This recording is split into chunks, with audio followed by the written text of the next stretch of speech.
Hi and welcome to a demonstration of BudgetMon created in Java with JavaFX by group number 6. The player has a guide on how to play the game on the very top left section in the help section. In the game, the player can move around, battle enemies, use items, buy moves and stats. So let's cover these functionalities a bit deeper. The movement is allowed in the grass and paths to jump over ledges but not to climb back up. You cannot enter any other areas. However, there's one more area that is allowed, which are these red zones. To my right, we have zone number 1. To my left, I have zone number 2, and all the way to my left is zone number 3. When entering one of these red zones, the player has a chance of encountering an enemy, which is dependent on what zone you're in. So zone 1 would be the easiest one and zone 3 would be the hardest. So when entering a zone, the player has the option of picking a loadout before the fight without taking any damage, kind of like a preparation. However, the enemy is not known yet. It will be known once the battle actually starts. So let's pick the grass loadout. Once hitting the fight button, you have a chance of selecting a different type move that can be later unlocked in the item shop. For now, we only have the normal strike.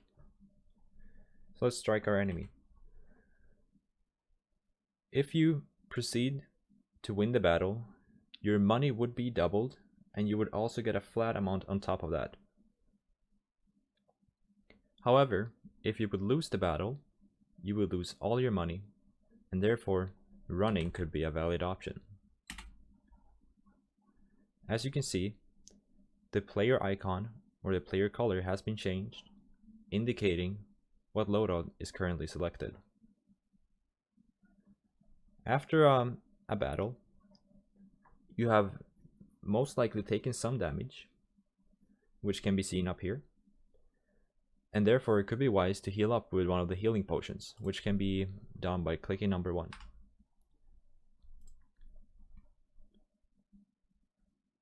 For this demonstration, we have given the player a lot of gold to start out with, just in order to unlock everything and give us a quicker demonstration of the game. So let's go up to the item shop, where you can buy new stats, buy these moves I was talking about earlier, and also buy a few potions if you would like to. So let's start with unlocking all the moves. And we can also maybe give us a little bit of extra HP and maybe some attack, defense, and speed. Let's buy some HP potions as well.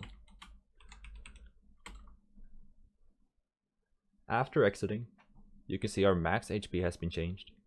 We have more potions in our inventory, and we could use a few of those to heal up to prepare for battle. So let's move on to zone number 2.